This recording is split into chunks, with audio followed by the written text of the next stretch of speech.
ಪಿತನ ಸುತನ ಮತ್ತು ಪವಿತ್ರಾತ್ಮರ ನಾಮದಲ್ಲಿ ಆಮೆನ್. ಸ್ತುತಿಸು ಎನ್ಮನವೇ ಸ್ತುತಿಗಳ ಒಡೆಯನಿಗೆ, ದೇವ ಪ್ರತಿದಿನವೂ ಮಾಡಿದ ಉಪಕಾರ ಸ್ಮರಿಸಿ ಸ್ತುತಿಸು ಎನ್ಮನವೇ, ಸ್ತುತಿಸು ಎನ್ಮನವೇ. ಪ್ರಭು ಕ್ರಿಸ್ತರಲ್ಲಿ ಆತ್ಮೀಯ ಸಹೋದರ ಸಹೋದರಿಯರೇ, ಈ ದಿನದ ಮುಂಜಾನೆಯ ಜೀವಸ್ವರ ಕೀರ್ತನೆ 22. ಭಕ್ತನೋರ್ವನ ಆರ್ತನಾದ. ದೇವರ ಭಕ್ತನಾಗಿ ಜೀವಿಸಿದ ವ್ಯಕ್ತಿ ಕಷ್ಟ ಸಂಕಟದಲ್ಲಿ ಸಿಕ್ಕಿಕೊಂಡು ಆರ್ತ ಧ್ವನಿಯಿಂದ ದೇವರಿಗೆ ಮಾಡುವಂಥ ಒಂದು ಪ್ರಾರ್ಥನೆಯ ಗೀತೆಯಾಗಿದೆ.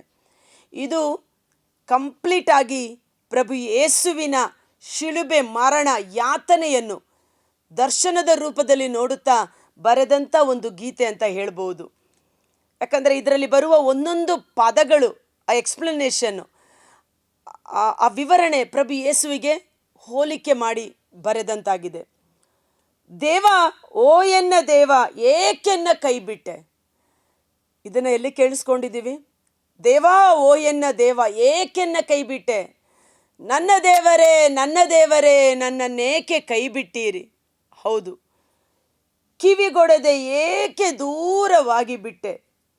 ಹಗಲೆಲ್ಲ ಕೂಗಿಕೊಂಡರೂ ನೀ ಬರಲಿಲ್ಲವಲ್ಲ, ಇರುಳೆಲ್ಲ ಮೊರೆಯಿಟ್ಟರೂ ನೆಮ್ಮದಿ ಇಲ್ಲವಲ್ಲ. ಮಾರ್ಕನು ಬರೆದ ಶುಭ ಸಂದೇಶ 15ನೇ ಅಧ್ಯಾಯ ವಚನ 34ರಲ್ಲಿ, 3ನೆಯ ಗಂಟೆಯ ಸುಮಾರು ಸಮಯದಲ್ಲಿ ಯೇಸುಸ್ವಾಮಿ ಏಲೋಹಿ ಏಲೋಹಿ ಲಮ ಸಬಕ್ತಾನಿ ಎಂದರು. ನನ್ನ ದೇವರೇ, ನನ್ನ ದೇವರೇ, ನನ್ನನ್ನೇಕೆ ಕೈ ಬಿಟ್ಟಿದ್ದೀರಿ ಎಂದು ಗಟ್ಟಿಯಾಗಿ ಕೂಗಿಕೊಂಡರು. ಅಲ್ಲಿ ಪ್ರಭು ಯೇಸುವನ್ನ ದೇವರು ಕ್ಷಣಕಾಲ ಕೈ ಬಿಡಲೇಬೇಕಾಗಿತ್ತು. ಇಡೀ ಲೋಕದ ಪಾಪಗಳನ್ನು ತನ್ನ ದೇಹದ ಮೇಲೆ ಹೊತ್ತುಕೊಂಡು ಪಾಪದ ಸಂಬಳ ಮರಣದ ರುಚಿ ನೋಡಬೇಕಾಗಿತ್ತು. ಆದ ಕಾರಣ ದೇವರಿಂದ ಕೈ ಬಿಡಲ್ಪಟ್ಟ ಆ ಕ್ಷಣ ನಮ್ಮ ಜೀವಿತದಲ್ಲಿ ಸಹ ಅನೇಕ ಸಂದರ್ಭದಲ್ಲಿ ನನ್ನ ದೇವರೇ, ನನ್ನ ದೇವರೇ, ಏಕೆ ನನ್ನನ್ನು ಕೈ ಬಿಟ್ಟಿರಿ ಎಂದು ನಾವು ಗೋಳಾಡುವ ಸಂದರ್ಭ ನಮಗೂ ಬಂದಿದೆ. ಆದರೆ ಕ್ಷಣಕಾಲ ನಿನ್ನನ್ನು ಕೈ ಬಿಟ್ಟಿದ್ದೆನು, ಆದರೆ ಮಹಾಕೃಪೆಯಿಂದ ಮತ್ತೆ ನಿನ್ನನ್ನು ಸೇರಿಸಿಕೊಳ್ಳುವೆನು. ಆಮೆನ್. ಆ ಕ್ಷಣಕಾಲ ದೇವರು ನಮ್ಮಿಂದ ದೂರವಾಗಿರುವ ರೀತಿಯಲ್ಲಿ ಕಂಡು ಬಂದರೂ ಸಹ ಮಹಾಕೃಪೆಯಿಂದ ಯೇಸುವನ್ನು ಪುನರುತ್ಥಾನಗೊಳಿಸಿ ಸ್ವರ್ಗೀಯ ಸ್ವಾಸ್ಥ್ಯವನ್ನು ಕೊಟ್ಟು ಸರ್ವ ಅಧಿಕಾರದಲ್ಲಿ ಪ್ರಭು ಯೇಸುವನ್ನು ನೆಲೆಗೊಳಿಸಿದ್ದಾರೆ. ಆದ್ದರಿಂದ ಧೈರ್ಯದಿಂದಿರೋಣ. ಆ ಕಷ್ಟ ಸಂಕಟಗಳ ಸಮಯದಲ್ಲಿ ಅದನ್ನು ಸಹಿಸಿಕೊಳ್ಳಲು ಬೇಕಾದ ಶಕ್ತಿಯನ್ನು ದೇವರು ನಮ್ಮೊಬ್ಬೊಬ್ಬರಿಗೆ ಅನುಗ್ರಹಿಸಲಿ. ಆದರೂ ದೇವ, ನೀನಂತೂ ಪರಮ ಪೂಜ್ಯನು.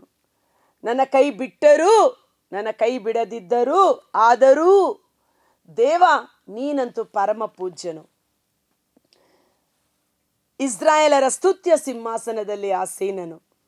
ಮತ್ತೊಂದು ಕಡೆ ನಾವು ನೋಡ್ಬೋದು, ನನ್ನ ದೇವರೇ, ನನ್ನ ದೇವರೇ, ಏಕೆ ನನ್ನನ್ನು ಕೈ ಬಿಟ್ಟಿರಿ? ಶದ್ರಕ್, ಮೇಷಕ್, ಅಬೇದ್ನೆಗೋ, ದೇವರು ನಮ್ಮನ್ನು ಕಾಪಾಡಿದರೂ ಸರಿ, ಕಾಪಾಡದೇ ಇದ್ದರೂ ಸರಿ, ನಾವಂತೂ ವಿಗ್ರಹವನ್ನು ಆರಾಧನೆ ಮಾಡುವುದಿಲ್ಲ, ನಮ್ಮ ಪ್ರಾಣವನ್ನು ಒಪ್ಪಿಸಿಕೊಡಲು ಸಿದ್ಧ ಎಂದು ಸಂತೋಷದಿಂದ ಬೆಂಕಿಯ ಅವಿಗೆಯೊಳಗೆ ಇಳಿದು ಸ್ತುತಿ ಗೀತೆಗಳ ಮೂಲಕ ದೇವರನ್ನು ಮಹಿಮೆಪಡಿಸಿದ್ದರು. ಆ ಬೆಂಕಿ ತಂಗಾಳಿಯಾಗಿ ಮಾರ್ಪಾಡಾಯಿತು. ಆದ್ದರಿಂದ ಕಷ್ಟ ಕಾಲದಲ್ಲಿ ದೇವರು ನಮ್ಮ ಸಮೀಪದಲ್ಲಿ ಇಲ್ಲ ಎಂದು ಭಯಪಡಬೇಡಿ. ದೇವರು ನಮ್ಮೊಂದಿಗೆ ಇದ್ದಾರೆ. ಆ ಕಷ್ಟಗಳನ್ನು ಸಹಿಸಿಕೊಳ್ಳಲು ಬೇಕಾದ ಶಕ್ತಿಯನ್ನು, ತಪ್ಪಿಸಿಕೊಳ್ಳಲು ಬೇಕಾದ ಮಾರ್ಗವನ್ನು ಅವರು ತೋರಿಸುವವರಾಗಿದ್ದಾರೆ. ಇಸ್ರಾಯೇಲರ ಸ್ತುತ್ಯ ಸಿಂಹಾಸನದಲ್ಲಿ ನೀನು ಆಸೀನನು. ಇಸ್ರಾಯೇಲರ ಸ್ತುತ್ಯ ಸಿಂಹಾಸನ ಎಂದರೇನು? ಎಲ್ಲ ಸಂದರ್ಭಗಳಲ್ಲಿ ದೇವರಿಗೆ ಸ್ತುತಿ ಸಲ್ಲಿಸಿರಿ. ಕಷ್ಟವಿರಲಿ, ಸಂತೋಷವಿರಲಿ, ರೋಗವಿರಲಿ, ಆರೋಗ್ಯವಿರಲಿ, ಬಡತನವಿರಲಿ, ಸಿರಿತನವಿರಲಿ, ಎಲ್ಲ ಸಂದರ್ಭಗಳಲ್ಲಿ ದೇವರನ್ನು ಸ್ತುತಿಸುವವನು ದೇವರ ಮೆಚ್ಚುಗೆಗೆ ಪಾತ್ರನು. ನಿನ್ನಲ್ಲಿ ಭರವಸೆ ಇಟ್ಟರು ನಮ್ಮ ಪೂರ್ವಜರು, ಉದ್ಧಾರವಾದರು ನಿನ್ನ ನಂಬಿದವರೆಲ್ಲರೂ. ಆಮೆನ್. ದೇವರಲ್ಲಿ ನಮ್ಮ ಪೂರ್ವಜರು ಭರವಸೆ ಇಟ್ಟ ಕಾರಣ, ವಿಶ್ವಾಸ ಮಾಡಿದ ಕಾರಣ ಅವರೆಲ್ಲರೂ ರಕ್ಷಿಸಲ್ಪಟ್ಟರು. ನಿನಗೆ ಮೊರೆಯಿಟ್ಟವರು ವಿಮುಕ್ತರಾದರಯ್ಯ, ವಿಶ್ವಾಸವಿಟ್ಟು ಹತಾಶರಾಗಲಿಲ್ಲವಯ್ಯ. ಯಾರೆಲ್ಲ ಸರ್ವೇಶ್ವರನಿಗೆ ಮೊರೆಯಿಟ್ಟರೋ, ಸಂಕಟದಲ್ಲಿ ದೇವರಿಗೆ ಮೊರೆಯಿಟ್ಟರೋ, ದೇವರು ಅವರನ್ನು ಕಾಪಾಡಿದರು. ವಿಶ್ವಾಸವಿಟ್ಟವರು ನಾಚಿಕೆಗೆ, ಅವಮಾನಕ್ಕೆ, ಲಜ್ಜೆಗೆ ಗುರಿಪಡಿಸಲಿಲ್ಲ. ಮನುಜ ನಾನು ಕ್ರಿಮಿಕೀಟಕ್ಕೆ ಸಮಾನನು, ಅಲಕ್ಷಿತನು, ಪರರಿಂದ ತಿರಸ್ಕೃತನು. ನೋಡುವವರೆಲ್ಲ ಎನ್ನನ್ನು ಅಣಕಿಸುತ್ತೀಯರು, ತುಟಿಯೋರೆ ಮಾಡಿ ತಲೆಯಾಡಿಸುತ್ತೀಯರು. ಇದು ಸಹ ಯೇಸು ಕಲ್ವಾರಿ ಶಿಲುಬೆ ಮೇಲೆ ಇರುವಾಗ ಮನುಷ್ಯನ ರೂಪದಲ್ಲಿದ್ದರು. ಅವರು ದೈವತ್ವವನ್ನು ಧರಿಸಿಕೊಂಡಿದ್ದರು ಸಹ ಶರೀರ ರೂಪದಲ್ಲಿ ಪಾಪಗಳನ್ನು ಹೊತ್ತುಕೊಂಡು ನಿಂತಿದ್ದರು. ಜನರೆಲ್ಲರೂ ಕುಚೋದ್ಯ ಪದಗಳಿಂದ ಅಣಕಿಸುತ್ತಿದ್ದರು, ತಲೆಯಲ್ಲಾಡಿಸುತ್ತಿದ್ದರು, ತುಟಿಯೋರೆ ಮಾಡಿ ನಗುತ್ತಿಯರು. ಇತ್ತನಿವನು ಭರವಸೆ, ಪ್ರಭುವೇ ತಮ್ಮ ಉದ್ಧಾರಕನೆಂದು, ಆತನಿಗೆ ಇವನು ಮೆಚ್ಚುಗೆಯಾದರೆ ರಕ್ಷಿಸಲಿ ಇಂತೆಂದು. ದೇವರೇ ನಮ್ಮ ಉದ್ಧಾರಕ ಎಂದು ನಮಗೆಲ್ಲ ಹೇಳಿದನಲ್ಲ, ಇವನು ದೇವರಿಗೆ ಮೆಚ್ಚುಗೆಯಾಗಿದ್ದರೆ ದೇವರು ಇವನನ್ನು ರಕ್ಷಿಸಲಿ ಎಂಬುದಾಗಿ. ಮತ್ತಾಯನು ಬರೆದ ಶುಭ ಸಂದೇಶ 27ನೇ ಅಧ್ಯಾಯ ವಚನ 46 ನೋಡುವ. ಅಂತೆಯೇ ಮುಖ್ಯ ಯಾಜಕರು, ಧರ್ಮಶಾಸ್ತ್ರಿಗಳು, ಪ್ರಮುಖರು ಇವನು ಇತರರನ್ನು ರಕ್ಷಿಸಿದ, ಆದರೆ ತನ್ನನ್ನು ತಾನೇ ರಕ್ಷಿಸಿಕೊಳ್ಳಲು ಇವನಿಂದಾಗದು. ಇಸ್ರಾಯೇಲಿನ ಅರಸನಂತೆ ಈಗ ಶಿಲುಬೆಯಿಂದ ಇಳಿದು ಬರಲಿ, ಆಗ ಇವನನ್ನು ನಂಬುತ್ತೇವೆ. ದೇವರಲ್ಲಿ ಭರವಸೆ ಇಟ್ಟಿದ್ದ, ತಾನು ದೇವರ ಪುತ್ರ ಎಂದು ಹೇಳಿಕೊಳ್ಳುತ್ತಿದ್ದ, ದೇವರಿಗೆ ಇಷ್ಟವಾದವನು ಇವನಾಗಿದ್ದರೆ ದೇವರೇ ಬಂದು ಇವನನ್ನು ಬಿಡುಗಡೆ ಮಾಡಲಿ ಎಂದು ಪರಿಹಾಸ್ಯ ಮಾಡಿದರು. ಇವತ್ತು ದೇವರಿಗೆ ಮೆಚ್ಚುಗೆಯಾಗಿ ದೇವರನ್ನು ಪ್ರೀತಿಸುತ್ತಾ ನಾವು ಜೀವಿಸುವಾಗ ಜನರ ಅಪಹಾಸ್ಯಕ್ಕೆ, ಜನರ ಟೀಕೆಗಳಿಗೆ, ಜನರ ನಿಂದೆಗಳಿಗೆ ನಾವು ಗುರಿಯಾಗುತ್ತೇವೆ. ದೇವರು ದೇವರು ಅಂತ ಹೇಳ್ತಾ ಇದ್ರಲ್ಲ, ನೋಡೋಣ ಇವರ ಜೀವನದಲ್ಲಿ ಏನಾಗುತ್ತದೆ ಅನ್ನುವ ರೀತಿಯಲ್ಲಿ. ಪ್ರಭು ಯೇಸುವಿಗೆ ಇದು ತಪ್ಪಿದ್ದಲ್ಲ. ಹಸಿ ಮರಕ್ಕೆ ಹೀಗೆ ಮಾಡುವುದಾದರೆ ಒಣ ಮರಕ್ಕೆ ಇನ್ನೆಷ್ಟು ತಾನೇ ಮಾಡಿಯಾರು. ಯೇಸುವನ್ನೇ ಈ ಲೋಕ ಹಿಂಸಿಸಿತು, ದ್ವೇಷಿಸಿತು. ಹೀಗಿರುವಲ್ಲಿ ಯೇಸುವಿನ ಮಕ್ಕಳಾದ ನಮ್ಮನ್ನು ಈ ಲೋಕ ಬಿಡುತ್ತದೆಯೇ? ಅದಕ್ಕೆ ಮತ್ತಾಯ 5:11-12 ಪ್ರಭು ಯೇಸು ಹೇಳಿದರು, ನೀವು ನನ್ನ ಶಿಷ್ಯರಾದ್ದರಿಂದ ಜನರು ನಿಮ್ಮನ್ನು ಧಿಕ್ಕರಿಸುವರು, ಬಹಿಷ್ಕರಿಸುವರು, ಇಲ್ಲ ಸಲ್ಲದನ್ನು ನಿಮ್ಮ ಮೇಲೆ ಸುಳ್ಳು ಆರೋಪಗಳನ್ನು ಹೊರಿಸುವರು. ಆಗ ಸಂತೋಷಪಡಿ, ಸ್ವರ್ಗದಲ್ಲಿ ನಿಮಗೆ ಸಿಗುವ ಬಹುಮಾನ ಹಿರಿದಾಗಿರುತ್ತದೆ. ನಿಮಗಿಂತ ಮೊದಲಿದ್ದ ಪ್ರವಾದಿಗಳನ್ನು ಸಹ ಈ ಜನರು ಹೀಗೆಯೇ ಕೊಂದು ಹಾಕಿದ್ದಾರೆ. ಧೈರ್ಯವಾಗಿರಿ. ದೇವರ ಸೇವೆಯಲ್ಲಿರುವ ನಮಗೆ, ದೇವರನ್ನು ಪ್ರೀತಿಸುವ ನಮಗೆ ಈ ಕಷ್ಟ ಸಂಕಟಗಳು ಬಂದಾಗ ಜನರು ಪರಿಹಾಸ್ಯ ಮಾಡಿ ನಮ್ಮನ್ನು ನೋಡಿ ನಗುವಾಗ ನಮ್ಮನ್ನು ಬಲಪಡಿಸುವುದು ದೇವರ ವಾಕ್ಯ. ನಮ್ಮ ಪೂರ್ವಜರು ದೇವರಲ್ಲಿ ವಿಶ್ವಾಸವಿಟ್ಟರು, ಅವರು ರಕ್ಷಣೆಯನ್ನು ಪಡೆದುಕೊಂಡ ಅದೇ ಒಂದು ಸಂರಕ್ಷಣೆ ನಮ್ಮೆಲ್ಲರಿಗೂ ಉಂಟು. ಧೈರ್ಯವಾಗಿರುವ. ಮಾತೆಯ ಉದರದಿಂದ ಎನ್ನನ್ನು ಹೊರಬರಿಸಿದವನು ನೀನು, ನಿಶ್ಚಿಂತೆಯ ಕೂಸನ್ನು ಆಕೆಯ ಮಡಿಲಲ್ಲಿ ಇರಿಸಿದವನು ನೀನು. ಆ ಗರ್ಭದಿಂದಲೇ ನೀ ನನಗೆ ಆಧಾರ, ತಾಯಿ ಎತ್ತಂದಿನಿಂದಲೇ ಕರ್ತಾರ. ತಾಯಿಯ ಗರ್ಭದಲ್ಲಿ ನಮ್ಮನ್ನು ಸೃಷ್ಟಿಸಿ ರೂಪಿಸಿ ನಮ್ಮನ್ನು ಈ ಲೋಕಕ್ಕೆ ಕಳುಹಿಸಿಕೊಟ್ಟದ್ದು ದೇವರಾಗಿದ್ದಾರೆ. ಅದಕ್ಕಾಗಿ ಕೊನೆಯವರೆಗೂ ನಮ್ಮ ವಿಶ್ವಾಸ, ನಮಗೆ ಆಧಾರ ದೇವರೇ ಆಗಿದ್ದಾರೆ. ಪ್ರವಾದಿ ಯೆಶಾಯನ ಗ್ರಂಥ 46ನೇ ಅಧ್ಯಾಯ ವಚನ 4, ನಾನೇ ನಿಮಗೆ ಆಧಾರ ಮುಪ್ಪಿನ ತನಕ. ಇವತ್ತು ತಂದೆ ತಾಯಿಗಳು ನನ್ನ ಸೊಸೆ ನನ್ನ ನೋಡ್ಕೋತಾ ಇಲ್ಲ, ನನ್ನ ಮಗ ನನ್ನ ನೋಡ್ಕೋತಾ ಇಲ್ಲ, ನನ್ನ ಮಗಳು ನೋಡ್ಕೋತಾ ಇಲ್ಲ, ಅವರೆಲ್ಲ ನಮಗೆ ಆಧಾರ. ನಮ್ಮನ್ನು ಸೃಷ್ಟಿ ಮಾಡಿದ ಸೃಷ್ಟಿಕರ್ತನನ್ನು ಆಶ್ರಯಿಸಿಕೊಳ್ಳುವಾಗ ಅವರೇ ನಮ್ಮನ್ನು ಯಾವ ರೀತಿ ನೋಡಿಕೊಳ್ಳಬೇಕೋ ಸಾಕಿ ಸಲಹುವವರಾಗಿದ್ದಾರೆ. ನಾನೇ ನಿಮಗೆ ಆಧಾರ ಮುಪ್ಪಿನ ತನಕ, ಹೊತ್ತು ಸಲಹುವೆನು ನಿಮ್ಮನ್ನು ನರೆ ಬಂದಾಗ.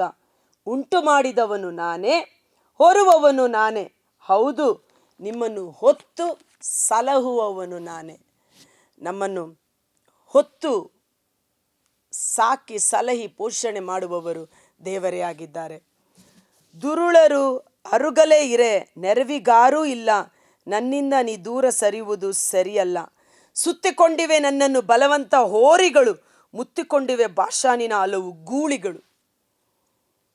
ದುರುಳರು ನಮ್ಮ ಸುತ್ತಲೂ ಸುತ್ತಿಕೊಂಡಿರುವಾಗ ದೇವ ನೀನು ನನ್ನಿಂದ ದೂರ ಹೋಗಬೇಡ.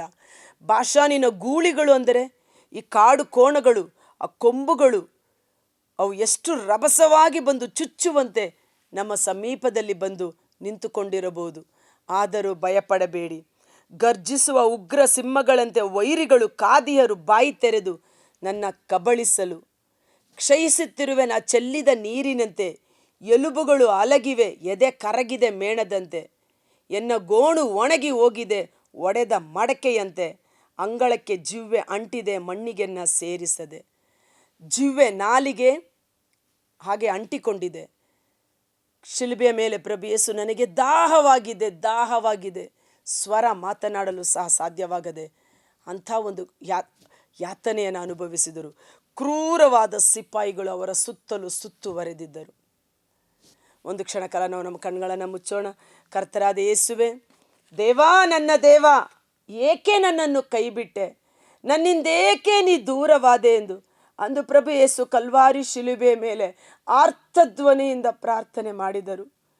ಕ್ಷಣಕಾಲ ನಾನು ನಿನ್ನನ್ನು ಕೈಬಿಟ್ಟಿದ್ದೆನು, ಮಹಾಕೃಪೆಯಿಂದ ನಿನ್ನನ್ನು ಮತ್ತೆ ಸೇರಿಸಿಕೊಳ್ಳುವೆನೆಂದು ಮರಣವನ್ನು, ಮರಣದ ಪಾತಾಳದ ಶಕ್ತಿಯನ್ನು ಜಯಿಸಿ ಮೃತ್ಯುಂಜಯನಾಗಿ ಸ್ವರ್ಗಾರೋಹಣರಾಗಿ ಸ್ವರ್ಗಲೋಕ, ಭೂಲೋಕ, ಪಾತಾಳ ಲೋಕದ ಅಧಿಕಾರದ ಸಿಂಹಾಸನದಲ್ಲಿ ಕುಳ್ಳಿರಿಸಿದರೆ ಘನ ಮಾನ ಗೌರವವನ್ನು ಪ್ರಭು ಯೇಸುವಿಗೆ ಸಲ್ಲಿಸಲಾಗಿದೆ. ಅದೇ ರೀತಿಯಲ್ಲಿ ಇಂದು ಪ್ರಭು ಯೇಸುವನ್ನು ರಕ್ಷಕನನ್ನಾಗಿ ಸ್ವೀಕರಿಸುವ ನಮಗೆ ಕಷ್ಟ ಸಂಕಟಗಳು ತಪ್ಪಿದ್ದಲ್ಲ, ಆದರೆ ನನ್ನಲ್ಲಿ ನಿಮಗೆ ಶಾಂತಿ ಸಮಾಧಾನ ಲಭಿಸಲೆಂದು ನಾನು ನಿಮಗೆ ಇದನ್ನೆಲ್ಲ ಹೇಳುತ್ತಿದ್ದೇನೆ. ಧೈರ್ಯವಾಗಿರಿ. ಈ ಲೋಕದಲ್ಲಿರುವ ದುರಾತ್ಮನಿಗಿಂತಲೂ ನಮ್ಮೊಳಗೆ ವಾಸ ಮಾಡುವ ಪವಿತ್ರಾತ್ಮರು ಬಲಾಢ್ಯರು. ಕರ್ತರಾದ ಯೇಸುವೆ, ಈ ಸಮಯದಲ್ಲಿ ಯಾರೆಲ್ಲ ನಾನಾ ವಿಧವಾದ ಕಷ್ಟ ಸಂಕಟಗಳಿಂದ, ನೋವಿನಿಂದ, ಆರ್ತಧ್ವನಿಯಿಂದ ಮೊರೆ ಇಡುತ್ತಿದ್ದಾರೋ, ದೇವಾ ನನ್ನನ್ನೇಕೆ ಕೈಬಿಟ್ಟೆ ಎಂದು ಅಂಗಲಾಚಿ ಬೇಡುತ್ತಿದ್ದಾರೋ, ಇಕ್ಕಟ್ಟಿನಲ್ಲಿ ಸರ್ವೇಶ್ವರನಿಗೆ ಮೊರೆ ಇಡಲು ಸರ್ವಾಪತ್ತಿನಿಂದ ನಾನು ಅವರನ್ನು ಬಿಡುಗಡೆ ಮಾಡಿದನು ಎಂಬಂತೆ ಅವರ ಕಷ್ಟ ಸಂಕಟಗಳು ಯೇಸುವಿನ ನಾಮದಲ್ಲಿ ಬಿಡುಗಡೆಯಾಗಲಿ. ಅವರ ಮುಚ್ಚಲ್ಪಟ್ಟ ಬಾಗಿಲು, ಹೆಬ್ಬಾಗಿಲುಗಳು ತೆರೆಯಲ್ಪಡಲಿ. ಅವರ ಕಣ್ಣೀರು ಆನಂದವಾಗಿ ಮಾರ್ಪಡಲಿ. ನಮ್ಮ ಪೂರ್ವಜರು ದೇವರಲ್ಲಿ ವಿಶ್ವಾಸವಿಟ್ಟರು, ದೇವರು ಅವರನ್ನು ಉದ್ಧರಿಸಿದರು. ಅದೇ ವಿಶ್ವಾಸದಿಂದ ನನ್ನ ಯೇಸು, ನನ್ನ ರಕ್ಷಕ, ನಿನ್ನ ನಾಮದಲ್ಲಿ ಪ್ರಾರ್ಥಿಸುತ್ತೇನೆ. ಇವರ ಕಷ್ಟ ಸಂಕಟಗಳು ಬಿಡುಗಡೆಯಾಗಲಿ. ದೇವರ ಮಹಿಮೆ, ದೇವರ ಸಂತೋಷ ನಿಮಗೆ ಸಾಕ್ಷಿಗಳಾಗಿ ಅವರು ಜೀವಿಸುವಂತೆ ದೇವರ ಮಹಿಮೆ ಒಬ್ಬೊಬ್ಬರ ಜೀವಿತದಲ್ಲಿ ಪ್ರಕಟವಾಗಲಿ.